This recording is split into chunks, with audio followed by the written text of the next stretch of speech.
Dean, first time LT has been, on that floor. What are your first impressions of, what you saw from him out there?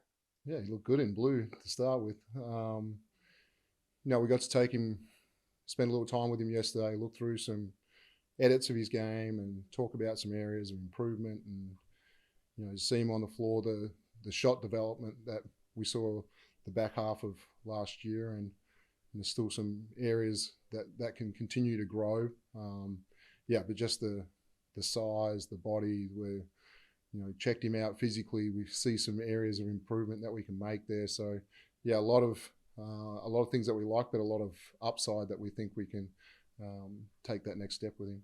You spoke about going through some film with him yesterday and things like that. Did you get a sense that he was really receptive to, the improvements and development that you want to help lead him through? For sure, it was me asking a lot of questions. Tell me about when your shot feels really good. What are the mechanics? What is the rhythm of it? And looked at the defensive end of it, and something that we see him playing majority at power forward a little bit and sliding down to a small forward. What are the coverages that we think can be different, and how can we take advantage of his length and athleticism in those areas? And so, yeah, certainly receptive to the opportunity to do some things a little differently than he's done before, and it'd be good for his game. How excited are you to kind of play with that 4-5 combo of Luke Travers and JLA, as far as the unique skill sets that you have there, the ball handling and the creation and things like that?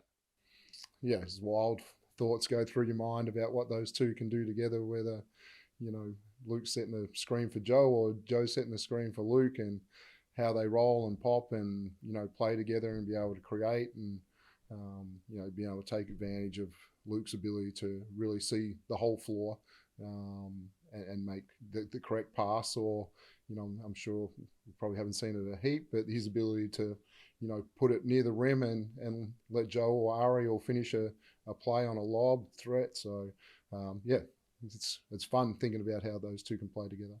At this point, how do you feel about the roster construction, considering some of the deficiencies you might have had last season and how you fixed those? And it looks like you guys are largely complete now. How are you feeling looking at what you have on paper? Yeah, a few positions to still fill, but we're extremely pleased with the local content of Australian, New Zealand talent that we have, and Ariel in there as well, and a couple more pieces to add. So, creation was something that we talked about a little bit last year. We think we've, solved some of those issues with the players that we have come in, and that's, Joe coming back, that's Luke coming in, Flynn coming into our group, Tanner, plus the shooting, where a number of those guys feature in that part as well. So, really pleased. And I think there's a defensive element to every one of those guys that improves us on where we were last year. So the roster's largely complete, but there are still one or two big spots to fill. What can you tell us about what you're planning to fill those spots with? Yeah, we've researched the import market at the moment and looking for. In previous years, we've had Caleb Agata and Scotty Hobson and different guys, be a guard that can do multiple different things. Probably this year, we're prioritising a little bit more shooting in that area as well. But yeah, a guy that can come in and have a significant impact, whether that be starting or coming off the bench, and still a local role to fill as well.